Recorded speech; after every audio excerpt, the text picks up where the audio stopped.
Ici, il parle de l'historicité du temps. Donc, on peut noter ça.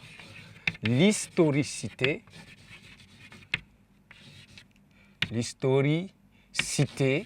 du temps. Voilà. Donc, l'historicité du temps que nous avons essayé de développer en parlant de la condition et de l'accomplissement de l'homme dans, ou de la réalisation de l'homme dans le temps.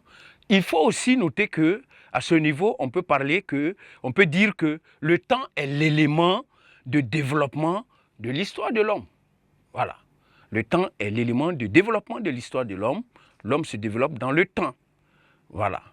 En comprenant le sens de son histoire, qu'est-ce que l'homme peut faire? L'homme peut agir pour transformer. Il peut agir pour transformer. Et c'est ce que l'homme fait chaque jour que Dieu lui permet.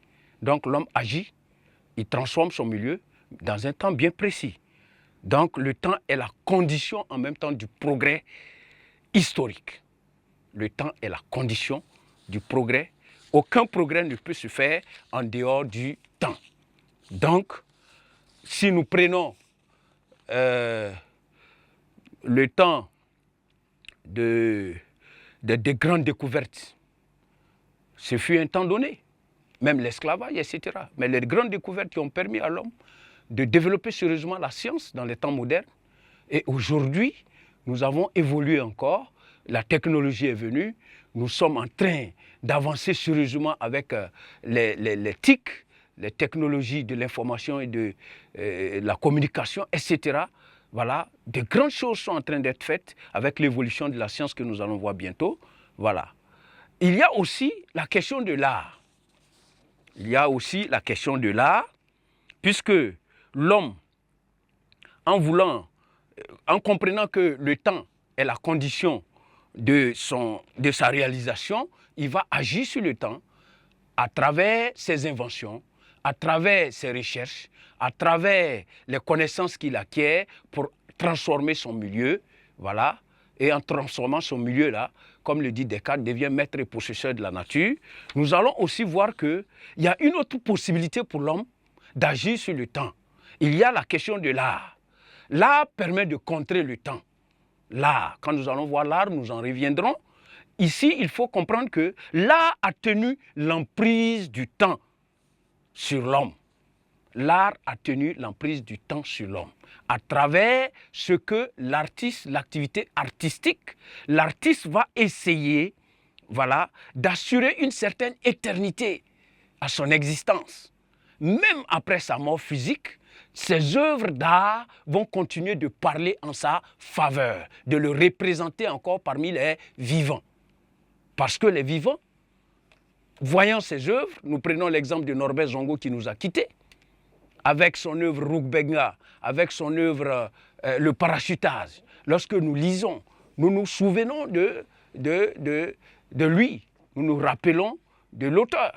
Donc il a laissé quelque chose qui vit même après sa mort, parce que cette chose est à la possession des vivants qui, à travers l'exploitation de son œuvre, continuent de se rappeler de lui. Nous allons toujours l'avoir en notre esprit, même après nous, etc., etc. Ce sont des œuvres qui ne meurent pas.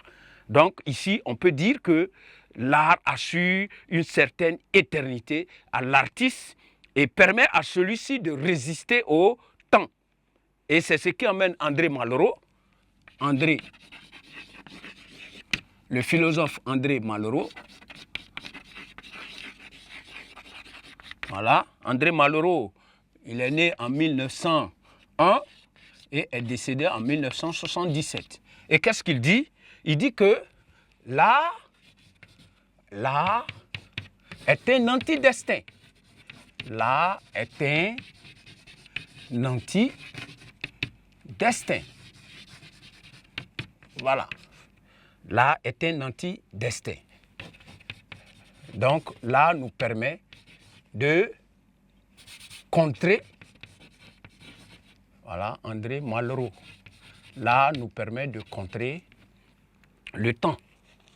Voilà ce que nous pouvons retenir à ce niveau. Et maintenant, nous allons nous poser la question Voilà, une autre question qui se pose, ce qui nous permettra d'aborder le grand 4. Voilà, et à ce niveau, qu'est-ce que nous allons aborder? Nous allons parler de la philosophie de l'histoire. La philosophie de l'histoire va nous amener à des différentes conceptions. Les différentes conceptions pour savoir qui est en réalité l'auteur de l'histoire. Qui fait réellement l'histoire? Est-ce l'homme? Ou bien l'homme est un instrument qui est utilisé par des puissances, par des forces extérieures à l'homme, au monde, pour qu'ils agissent en leur faveur. Et à ce niveau, nous avons la conception judéo-chrétienne de l'histoire, nous avons aussi la conception hegelienne de l'histoire, et nous avons enfin l'approche marxiste de l'histoire. Et qu'est-ce que ces différentes personnes vont nous dire pour que nous puissions comprendre ces différentes approches? Ce sera le point suivant.